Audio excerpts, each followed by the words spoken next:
Hello everyone, this is Stars English and this is Mr. Yosef. Today we are gonna learn a couple of idiomatic expressions. So what are idiomatic expressions? So idiomatic expressions ስንል ይሄ ነገሮችን በምሳሌያዊ ሁኔታ ወይም በሌላ አይነት መንገድ የምንገልጽባቸው መንገዶች ናቸው. So in English we call them like figurative way of expressing things. So በአማርኛው ምሳሌ አነጋገር እንደምንለው በእንግሊዝኛው ደግሞ figurative speech እንላለን. So ዛሬ ሁለት idiomatic expression ይዤላችሁ መጥቻለሁ. The first one is given a sack. When he has been given a sack. ምን ማለት ነው? So he has been given a sack for being late. So ስላረፈደ ምን ተባለ? ተባረረ.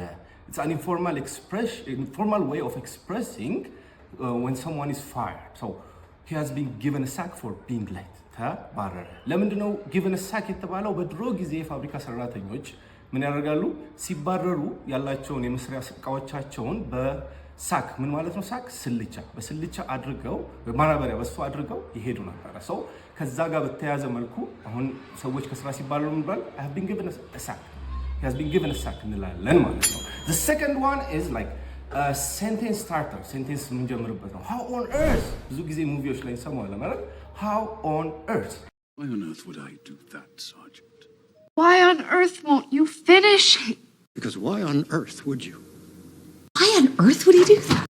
ስትሮንግ የሆነ መገረምን አለመረዳትን የሆነ ነገር ለመቀበል መክበዱን የምናሳይበት ወይ ነው። How on earth do you climb the tree?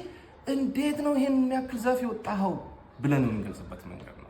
እስቲ እናንተ ደግሞ የራሳችሁን ኤግዛምፕል በኮሜንት ሴክሽን እንደምትሰጡኝ እጠብቃለሁ. And let me just add you one more expression. So I am expecting your answer in the comment section. So what do you think a piece of cake means? So piece of cake ምን ማለታችን ይሆናል? I'm expecting your answers in the comment section. Don't forget to like, subscribe and follow this channel.